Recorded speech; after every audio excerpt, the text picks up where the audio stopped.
This episode is brought to you by Indeed. When your computer breaks, you don't wait for it to magically start working again. You fix the problem. So why wait to hire the people your company desperately needs? Use Indeed's sponsored jobs to hire top talent fast. And even better, you only pay for results. There's no need to wait. Speed up your hiring with a $75 sponsored job credit at Indeed.com/podcast. Terms and conditions apply. Running a business comes with a lot of what-ifs. But luckily, there's a simple answer to them. Shopify. It's the commerce platform behind millions of businesses, including Thrive Cosmetics and Momofuku. And it'll help you with everything you need. From website design and marketing to boosting sales and expanding operations, Shopify can get the job done and make your dream a reality. Turn those what-ifs into... Sign up for your $1 per month trial at shopify.com/special offer. Is data failing us? A tough question to tackle, but one that over 600 people attempted for the most recent 9 Dots Prize essay competition. Neuroscientist, Stanford lecturer and science journalist Grace Huckins came out on top, and their essay response won them a book deal with Cambridge University Press. I spoke with Grace to find out how big data and AI have impacted the field of neuroscience specifically, but also how it could be impacting the fundamentals of science itself, plus an inside scoop on how the book writing is going. I think it's just after 9 a.m. for you. Yes. So I really appreciate you chatting with me from across the pond so early in the morning. Oh, of course. It's no problem at all. I'm used to being up this early. Yeah, it means we can get some international guests, so That's always a good thing. So to kick off with your journey into science, you started by studying neuroscience at university. Mm-hmm. You got a lot further than I did with my neuroscience degree and went on to complete your PhD at Stanford, which you finished last year. Computer models are used all the time in neuroscience, but rather than their usual use of helping researchers understand the brain, you specifically were looking at how researchers could use them to help the public understand the brain instead. So what drew you initially to this work on making neuroscience accessible? Yeah, I think I've been compelled for a really long time since I became interested in neuroscience at all as a young person by the idea or the intuition that we can gain something personally by understanding how our own brains work. That was where my initial fascination with neuroscience came from, that neuroscience can explain why particular optical illusions work, for example. I mean, it's always a compelling teaching tool in intro neuroscience classes. You show students an optical illusion and say, here's what's going on in your retina. That explains why this works. I've used that in my own teaching as well. But there's something incredibly satisfying, I think, and exciting about being able to piece together what's going on physically in your brain and sort of bridge the physical and the experiential for yourself.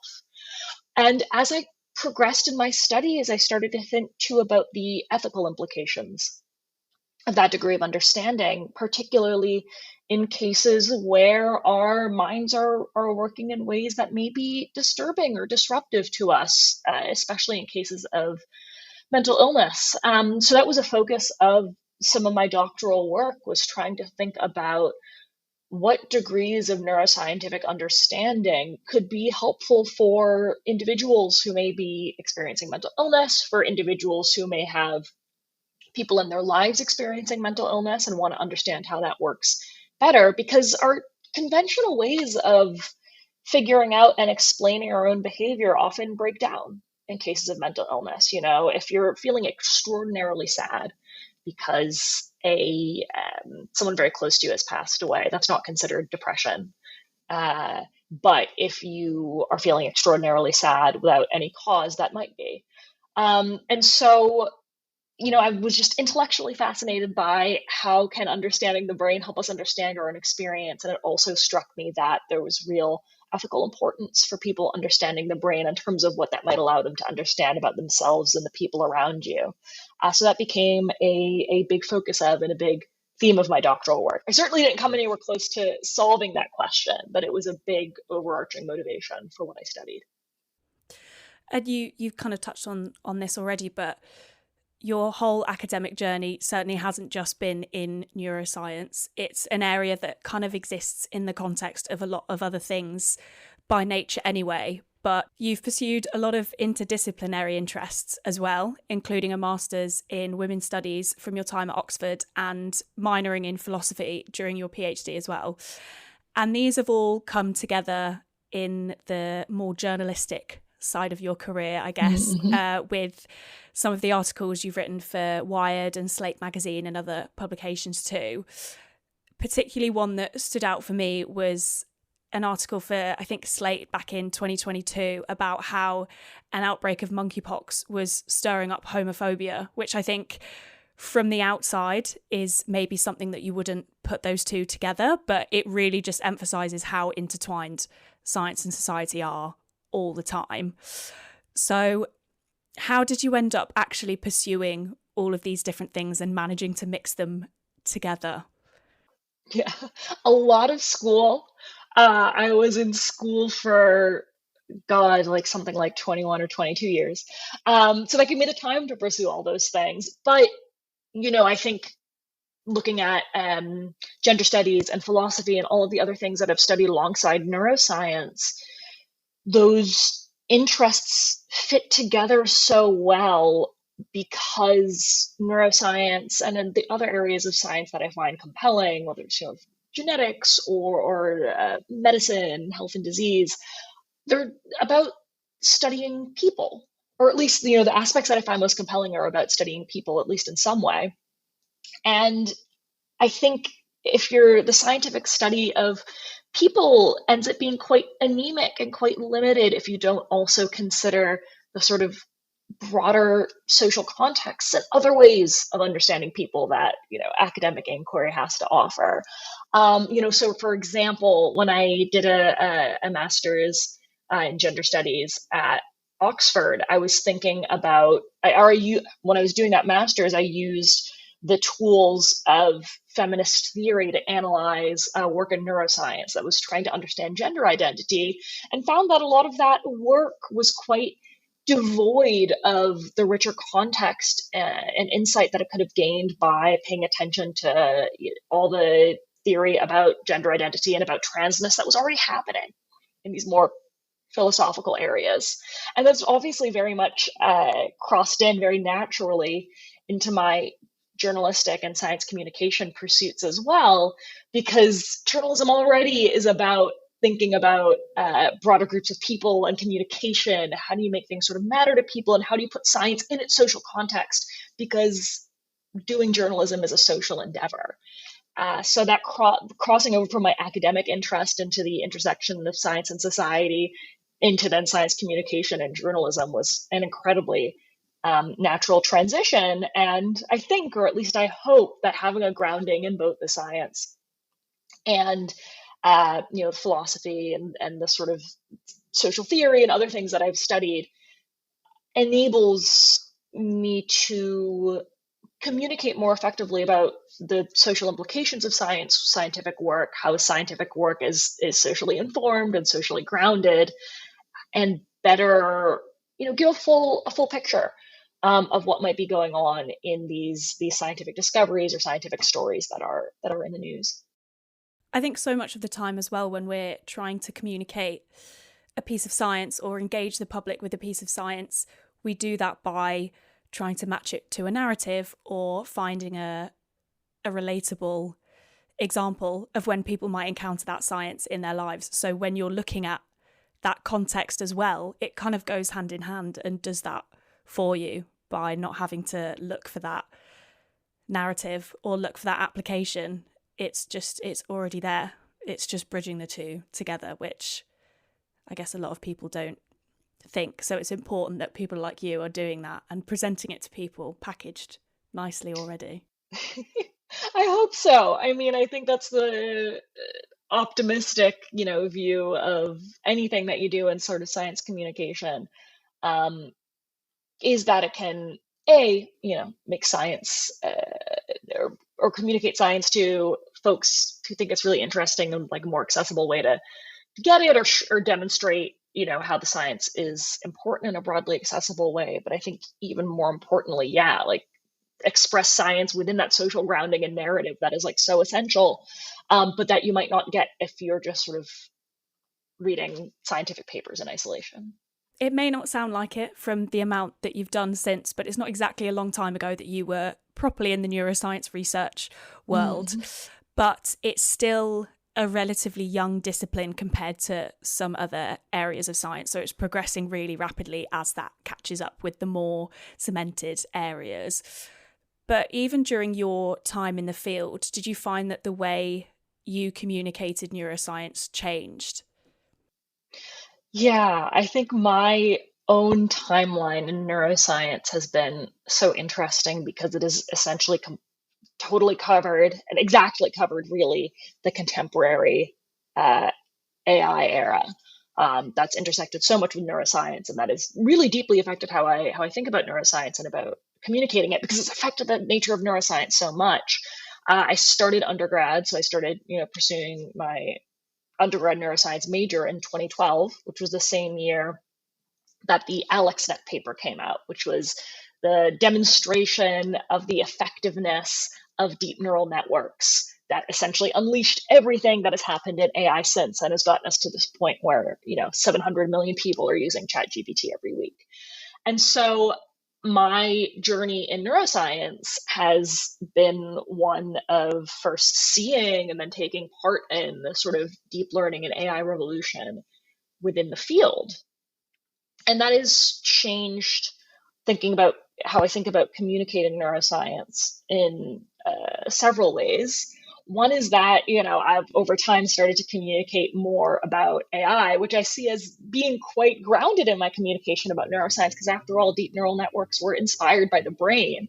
To me, I mean, maybe it's a little bit of like a sort of sense of neuroscientific superiority or something, but there are ways in which one could think of AI as kind of a subfield of neuroscience.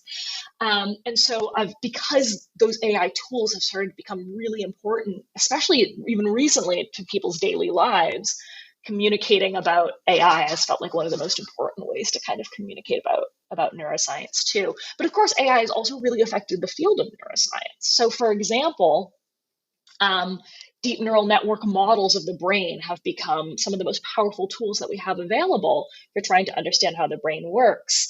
And the thing about deep neural networks is that we don't really get what's going on inside them. If you want a deep neural network model of the brain, what you do is you might train it to do a specific task, or you maybe even train it on some brain data to mimic those data. But then we don't necessarily understand how the network works, just as we don't understand how the brain works either. And so I think being in the field at this time when we have the rise of deep neural networks, also the rise of enormous data sets with the invention of new experimental technologies like the neuropixel probe, which allows you to record from hundreds or thousands of neurons at once, has brought us into this regime where questions about, are we even capable of understanding the brain? How do we even try to understand the brain? Like, we have so much data, we have these really complicated models, and it's really hard to gain any concrete purchase on what they mean for how the brain works. I mean, that has really pushed my thinking about neuroscience and about communicating about neuroscience to these questions of like, what can we understand about the brain, and how do we grapple with this sort of edge of science where we want to understand so much how humans work, and it can seem like a really daunting prospect, much more so, I think, than it might have when I started in neuroscience almost a decade and a half ago. So one of those questions that you mentioned that has been, I guess, quite a long-standing notion in neuroscience is that our understanding of the brain is held back by a lack of data. And if we had that data available, we'd be able to, bridge those gaps in our understanding. And there was a paper that you mentioned in your 9 Dots essay where researchers Conrad Cording and Eric Jonas kind of put that theory, if you like, to the test.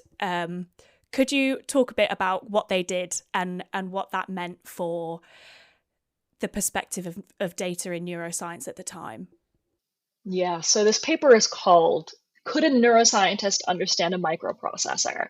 And it was and has been and still is very influential to my thinking about neuroscience and about neuroscientific understanding. And so in the title of that paper, a microprocessor, you can basically just think about it as a computer chip, the chip that runs your computer. And so the question that motivated the authors here was to say, okay, right, we have this assumption that if we just knew what was happening in every neuron in the brain, we could figure it out, that we're sort of experimentally limited. It is hard to measure what's going on in the brain at a small level, especially the human brain. But if we could make all those measurements, we'd eventually figure out what's going on. And they said, okay, that's a hypothesis that might be testable if we instead apply neuroscientific approaches and theories to an object that we can measure.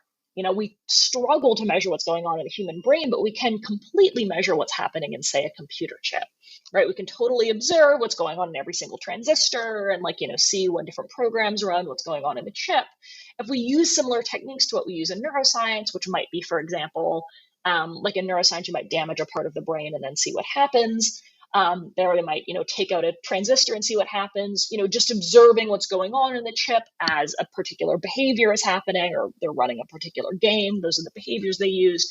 All these other sort of bread and butter approaches of neuroscience that have allowed us to discover a number of really incredible things about the human brain. They said, I wanted to ask, are those approaches enough for us to understand something like a computer chip? And what they found was that they really weren't. They could get some kind of, come to some vague conclusions about the functions maybe of different parts of the computer chip, but it fell so far short of what we might call actually understanding how the computer chip works. And another advantage that they had in this experimental setup is that we do understand how computer chips work because they were designed by humans. And what they were able to gain, the insight they were able to gain using neuroscientific approaches was so far short of what we actually do understand about how computer chips work.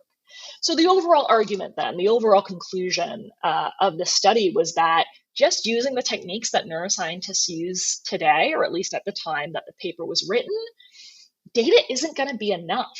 Just collecting as much data as possible about the brain isn't going to get us to the level of understanding about how the brain works that we really desire.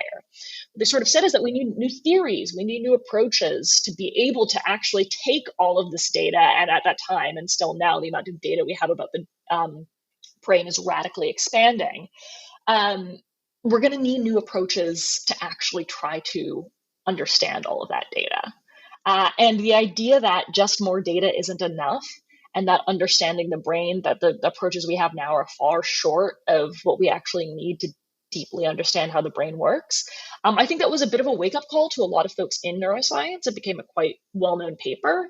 And it's also really influenced my own thinking about just how challenging it is going to be to try to understand how the brain works, and maybe how important it is that we stay focused on that objective, given those difficulties. The 9 Dots question this year was looking at data a lot more generally, rather than just in the context of neuroscience and its potential drawbacks. So what was your process for tackling the question? It's pretty broad. So yeah, how did you even start going about that? Yeah, so I learned from a writing community that I'm in about this prize and this opportunity. And when I looked at it, when I saw the question, is data failing us? I think what immediately jumped to mind is the resonances between that really broad question and these questions that had been motivating me in my research and my thinking and my writing for so long, about scientific understanding, about understanding the brain, about how enormous a challenge that is, especially in the age of big data. As these data are expanding, these data sets are rapidly expanding, and our technologies for gathering data are rapidly advancing. And especially in this age of AI, where a lot of the techniques we have for analyzing the data and gaining practical outputs from all the data that we have are really non-transparent, are really difficult for us to understand. So in a sense, the breadth of the question didn't intimidate or worry me so much, because I could say, oh, it was broad enough to have all these powerful resonances with the things that I was already honestly, that I was already obsessed with, right? These questions about scientific understanding and neuroscience and beyond are like a complete obsession for me. And so reading that question, I was like, oh my God, someone could be giving me permission to just write about this thing that I'm obsessed with. So my goal is to make sure that I can sort of effectively bridge this area that has been so generative and so compelling to me with the question. So in that sense, I think the breadth of it was kind of an advantage, because it, let me bring all of these things that I'm really passionate about to the table. Though I must say, one effect of the breadth of this question is that my partner, and also now many of my friends, have taken to, whenever anything involving data or even vaguely relevant comes up in my life, they've taken to looking at me and saying, "Hey, Grace, is data failing us?" Oh, that question's going to follow you around now. I think it's going to follow me around for a long time. So that's been a bit of a sort of fun change since the prize. Hey, it's Paris. I love sparkly things, right? Like stars. Duh. And thanks to Hilton and AutoCamp, I just slept under them. Picture me serving looks by the fire outside my luxurious Airstream, making s'mores with the kids, while a national park is our backdrop. The great outdoors meets Hilton hospitality. That's hot. Explore all the new ways to stay at Hilton.com. Hilton for the stay. This episode is brought to you by Nespresso Virtual Coffee Machines. Ready to enjoy the bold flavors of barista-quality Nespresso iced coffee at home? Simply fill a glass with ice and press the brew button on your virtual pop machine to enjoy rich double espressos roasted to stand up even when chilled. Refreshingly bold iced coffee. Refreshingly easy to make at home. Visit Nespresso.com to shop now. It's obviously come up already, but you can't talk about data without talking about AI. I've found with episodes over the past year or so, you can't really talk about anything in science now without talking about AI. But before you give an AI system any training data, there's not really much to it, right? The data is the really key influencer. But once it does have that data, it doesn't necessarily need to understand something in the way that we'd interpret the word understand to predict the outcome. And an AI system like AlphaFold is a great example of that. Mm-hmm. This is something that you touch on a lot in your essay that Cording and Jonas were kind of alluding to as well. And I'm assuming you'll discuss a lot in the book as well. But what is that potential outcome in science if understanding isn't as much of an essential step anymore? Yeah, I think, one thing that I want to be extremely clear about, first here, but also in my book, and I'm aiming to be incredibly clear about, is that tools that might not afford understanding in science, like AlphaFold, are incredibly powerful and potentially incredibly beneficial, especially when we think about the really practical outputs of science, like medicine. So AlphaFold is a fantastic example because it's already really proven its potential. I won't say it's proven its efficacy because we don't yet have like AlphaFold drugs that are in production, sure. But there are things moving through the drug development pipeline. For listeners who might not be familiar with AlphaFold, it's a model developed by Google DeepMind that basically takes in the sequence of amino acids that makes up any given protein. You just basically give it the list, and it will tell you what the three-dimensional structure of that protein is likely to be. And this problem of predicting a three-dimensional structure of a protein from its sequence of amino acids, it's called the protein folding problem. So one could say that AlphaFold is solving the protein folding problem. And the reason that's so important is because the three-dimensional structure of a protein determines its function. So for example, if someone has a genetic mutation that seems to be related to a particular disease, we can, just using all of this knowledge of genetics and transcription, translation, the process of protein production that we've had for decades. We can figure out the sequence of amino acids that their sort of modified version of the protein will have. But then AlphaFold can tell us how the three-dimensional structure has changed, and that might give us a way to say, okay, this is probably what's going on in their body that could be causing this disease, for example. But what AlphaFold doesn't do is tell us why the sequence of amino acids causes the protein to fold in that particular way. It can give us predictions, but it is such a complicated system, and we don't understand what's going on inside it and how it's making those predictions. So it doesn't really afford us any understanding of what that solution is to the protein folding problem. It can solve the problem for us, but it can't explain that solution. And so while we're getting all these practical benefits out of AlphaFold, there's still this sort of area of scientific understanding and of scientific inquiry that's kind of open, that isn't really getting satisfied by this tool, as powerful and as beneficial as it may be. And so there are a couple of perspectives that you could take on this. One is to say, well, it doesn't really matter, right? We're getting, the drugs and the medical advancements that we might want. And so, hey, it's okay if humans don't know the solution to the protein folding problem in ourselves. It's okay if we can't hold that solution in our heads. We figured it out. But you could also say, well, that understanding could have some value independent of the ability to produce those drugs.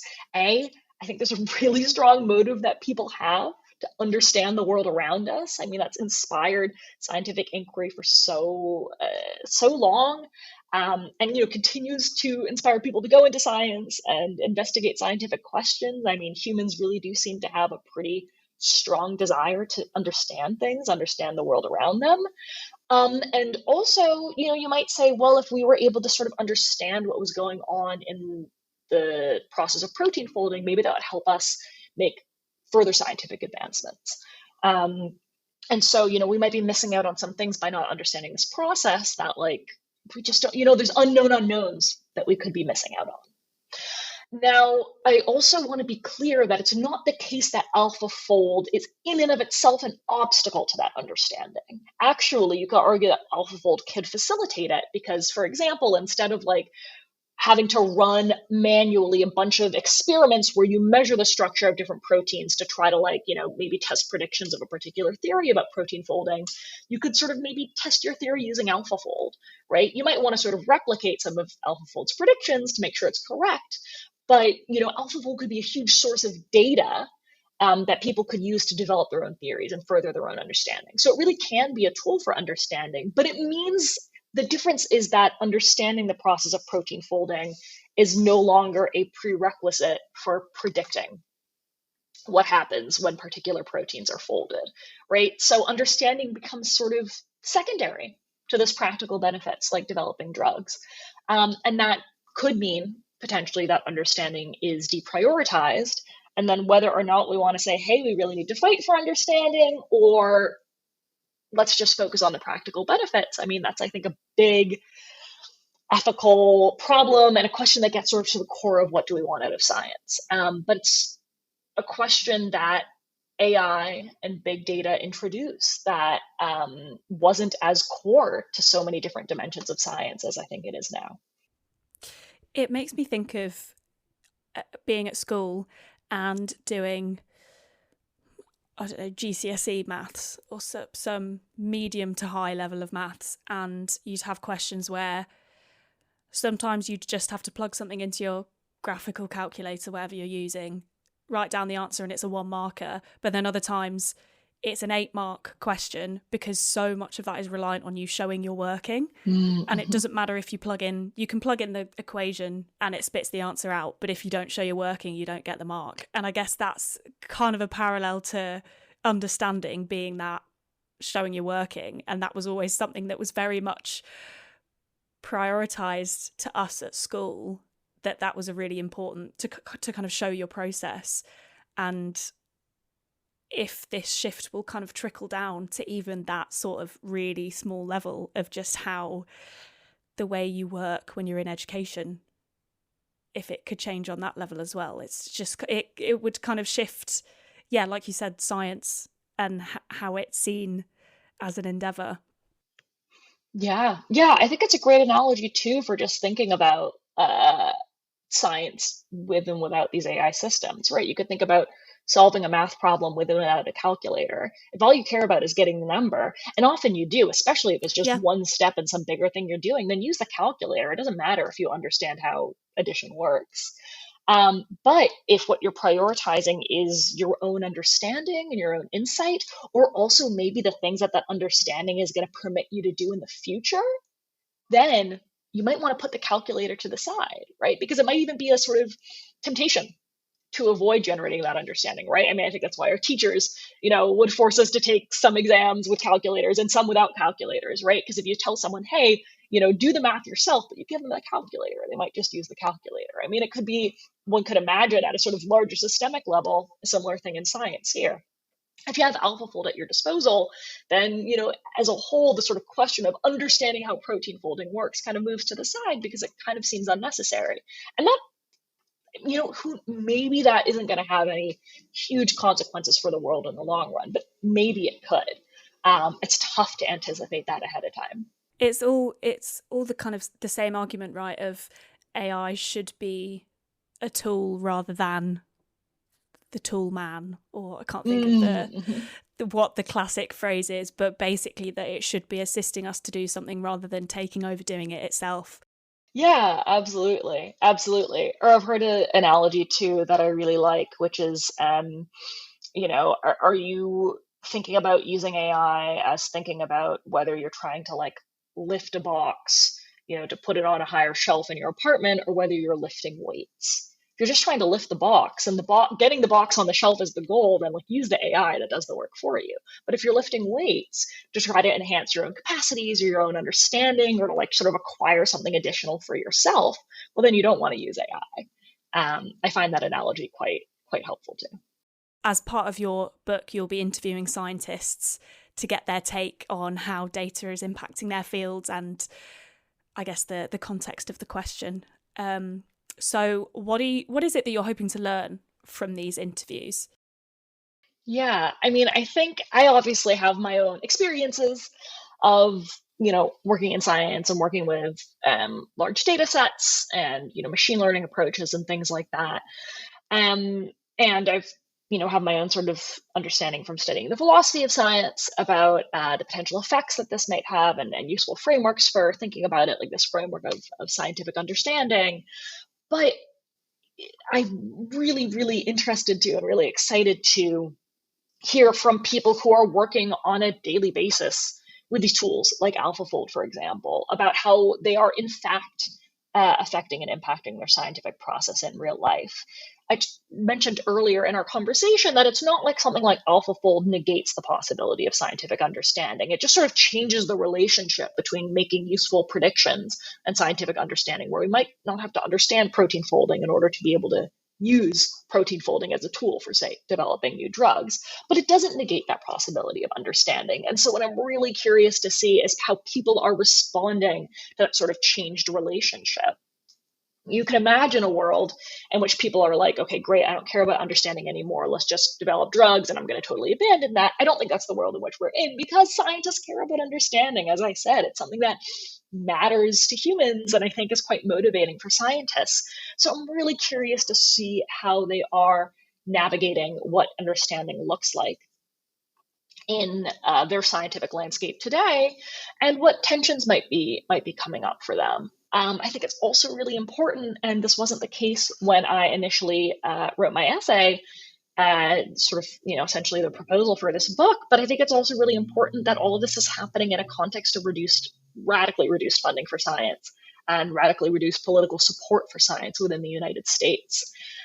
Because another sort of element of this is that our scientists aren't necessarily able to just sort of pursue the things that they find the most interesting. They might also not sort of want to just pursue the things they find the most interesting, independent of ethical considerations and practical benefits. But there might also be sort of financial pressures to say, okay, I would potentially love to sort of try to use these tools that we have to sort of further our understanding of the scientific phenomenon, but I'm operating with limited funding right now. Maybe I have many fewer graduate students than I normally would have.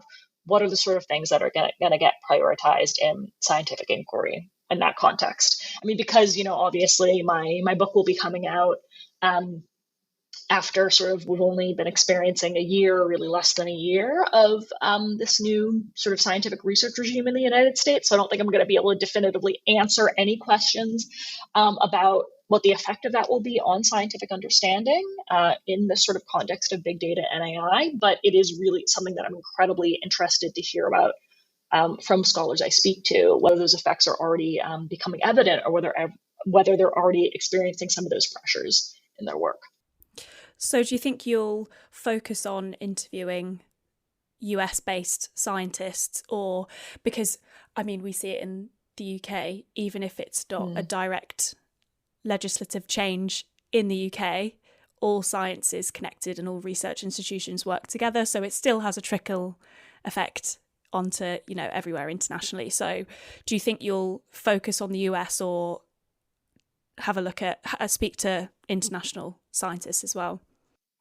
Yeah, I'm planning to speak with both, of course, to a certain extent. Part of the question is who is available. Yeah, of course. And who responds to my requests. But I hope to speak to folks both within the US and outside of the US. Having, done my doctoral work in the United States, there's a lot of, I think, US-based work that I'm extremely familiar with. But I also think that, particularly given the current political situation in the US, I'd be fascinated to see both what the perceptions are from within this country and also outside of this country, where, as you say, the changing dynamics of science in the US are, leaking out all across the world and radically impacting science abroad as well, as you can just see, for example, with the intense interest of a lot of US-based academics in moving their work abroad. So, yeah, and I think it's also, as you say, always critical to remember that science is a completely international endeavor. And just getting a sort of perception of what's going on within the scientific world from a single country is going to give you a limited view. I think that's especially true when we're talking about science and AI as well. The United States has a particular relationship with AI. The UK also has a particular relationship in that DeepMind, which made AlphaFold, started in the UK, though it's now part of Google. And so also seeing how international dynamics relate to the relationship between science and AI. I mean, I think that's a fascinating question as well. It's not something that I'm going to sort of have the scope to be able to totally answer within this book at all, or even get close to answering. But it definitely is something that is on my mind as I am speaking with scientists and reaching out to folks and researching the book. Lots of people listening, and myself included, will want to know what you find and where this research journey takes you. So I don't know if you can give us an inside scoop, but what's your kind of future process looking like with the book? And if you can say, which you might not be able to, what kind of stage are you at now? Are you in the initial researching planning stage, or what's your proposed timeline with it? Because obviously those timelines are very hard to adhere to realistically. So, well, that's a big advantage of the 9 Dots Prize framework, is that they've got a very decided timeline, which is something I find incredibly useful. I think that's part of also what's attracted me to journalistic writing, is that there are deadlines and you've got to hit them, and I find that very motivating. So the book will be out early next summer, next June, I believe. So that means, I'm working to finish the manuscript early next year. So it won't be too long, I guess, after the release of this episode, less than a year before the book's out there in the world. So what that means for me now is that I'm working on doing those interviews and that research, as well as the early stages of writing, because there are different components of the book that are going to require sort of more or less interviews, and other components that are going to be more or less dependent on sort of research I've already done, insight I'm bringing into here from having completed my doctoral work in a similar area. What I can say is that in the research I'm doing now and so far, which is probably evident from the interview, I'm intending to focus on the use of AlphaFold in synthetic biology and cell biology, drug development, all the sort of different areas where that's become really key as one of my key examples. And I'm also planning to focus on the use of AI in neuroscience and big data and neuroscience as another key example. Partly because, those are areas, especially neuroscience, that I'm deeply familiar with, but I think also because they raise some of the biggest questions about the value of scientific understanding and on the flip side, the value of getting those just practical outputs from science, because these are human areas, right? These are sciences where we're focusing on studying and benefiting humans very directly. And so I think those were some of the tensions between the practical benefits of science and scientific understanding become the most potent, because questions like, are we worried about scientific understanding if we just want to, develop drugs, or if we just want to improve treatments for mental illness, have really intense ethical implications, because those practical outputs are just so incredibly essential to people when it's going to be affecting their health. So those are the key examples that I'm focusing on here, and I hope they'll be intriguing ones for people to hear about too, because those are examples that are relevant to all of our lives, because they're so key in informing medicine. Obviously, people should read the extract from your essay, which is online, which is linked in the description, and the book when it's out to get the full picture. But if you could answer in short, do you think data is failing us?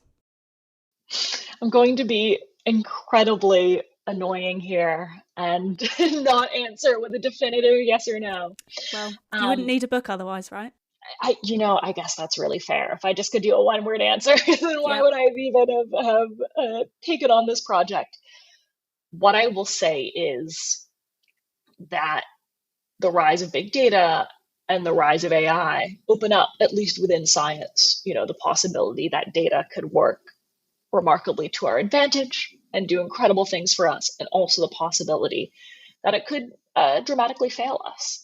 And what determines whether or not, I think, data helps or fails us within science is what we determine we want out of science. What I think is still a really open question. As I said, the idea of these predictions and from science and practical outputs like drug development and stuff like that, and scientific understanding might become dissociated. It's a really new idea. It's not something that would have been possible before the rise of big data and these AI technologies. So figuring out what values of science we want to most prioritize and how we weight them, that's a super open question.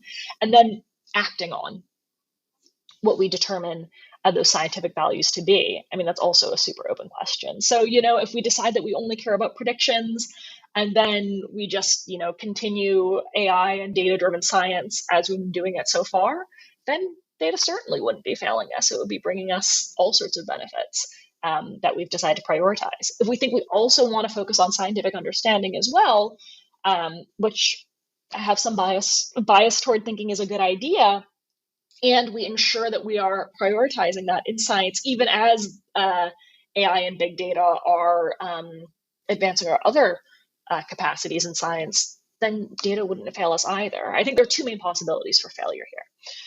Either that we have priorities that maybe do include scientific understanding, but we fail to act on them because we have these incredibly powerful tools and large data sets at our disposal, and just sort of let them cart us along into, accomplishing bigger and bigger practical outputs and technological developments from science. Or the other way it could really fail us, I think, is if we don't even try to answer this question at all. If we don't look at the situation in the face and say, okay, we have to figure out what the role of understanding is in this sort of big data AI scientific regime. If we just ignore that question at all and don't even try to answer it, then I think data will fail us as well. And a huge part of my reason for writing this book is to encourage us to look really carefully at that problem, not to sort of ignore it, but to face up to it, determine what we want out of science, and then try to make sure that we act on that determination. So the answer, as it is in most things in science, is it's complicated. Yes. And by the book. Absolutely.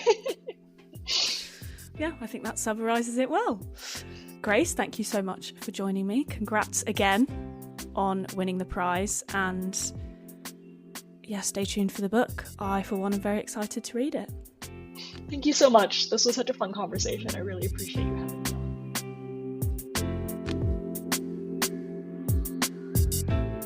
Thanks for tuning in to this month's episode. If you want to read an extract from Grace's winning entry or find out more about the 9 Dots prize itself, then we've got all the links you need in the description of this episode.